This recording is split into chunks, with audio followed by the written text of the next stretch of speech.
तो आज हमारे पास एक ऐसा केस है जिसको कि जबकि हमारे पास आई थी तो डॉक्टर्स ने इनको कहा था कि she has to do bed rest because now she can not see. तो वहां पर जो कंडीशंस थी इनकी वो ऑप्टिक न्यूरोपैथी थी, उसके साथ में वाइड स्प्रेड इन्फ्लेमेशन था स्क्लेरा में।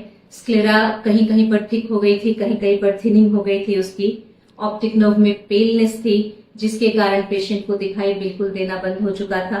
साथ में जो इनकी और कंडीशन ये थी कि ड्राइनेस बहुत ज्यादा थी आंखों में और नेत्रस्राव बहुत ज्यादा था, यानी आंखों से पानी बहुत ज्यादा गिर रहा था and she was totally dependent on other people. उसके बाद फिर हम लोगों ने यहाँ पर मैकुलर स्वेलिंग भी थी इनको, तो हम लोगों ने it was a gone case for other pathies.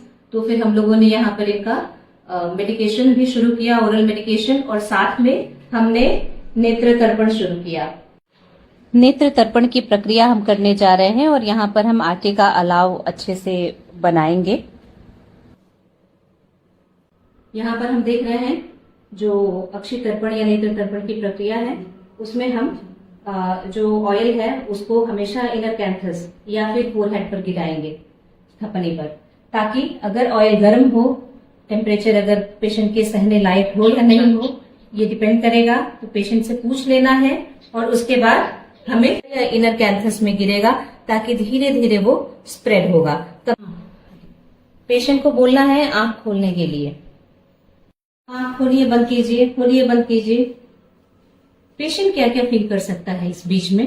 Patient को ये फील हो सकता है कि आंखों से गर्म पानी का फवारा निकल रहा है, आंखों में जलन हो रही है, लेकिन इट्स परफेक्टली फाइन क्योंकि हम शोधन ही कर रहे हैं उसका। तो ये नेत्र तर्पण की प्रक्रिया है। इसी प्रक्रिया को वात पित्त कफ के अनुसार जो भी जिस दोष का प्राधान्य हो 3 to 5 टाइम्स और मोर देन दैट हम यूज कर सकते हैं। उसमें कितनी बार पलकों को झपकाना है ये भी ग्रंथोक्त जो चीजें हैं वो अलग हो सकती हैं। जो पेशेंट हमारा क्या फील कर रहा है उसके ऊपर हमें डिसाइड करना होता है।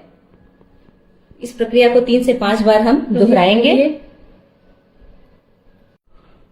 नेत्र तर्पण के बाद पश्चात कर्म भी उतना ही इम्पोर्टेंट है, जिसमें आपने अलाव जो है उसको हटाया है और जो यहाँ पर स्नेह द्रव्य बचा रह गया है उसके साथ में तीनों मर्म यहाँ पर स्टिमुलेट करने हैं। ये साइनसिस का एरिया क्योंकि नेजोलैक्राइमल डक्ट है तो वो प्रॉपरली उसको स्टिमुलेट करना है, ठीक है। और उसके ये मसाज करने के बाद, स्नेहन करने के बाद यहाँ पर हम अपने हाथ को ही ऐसे रगड़ करके और स्वेदन देते हैं। तो ये इसके पश्चात कर्म की प्रक्रिया हो गई। इस तरह से हम नेत्र तर्पण करते हैं।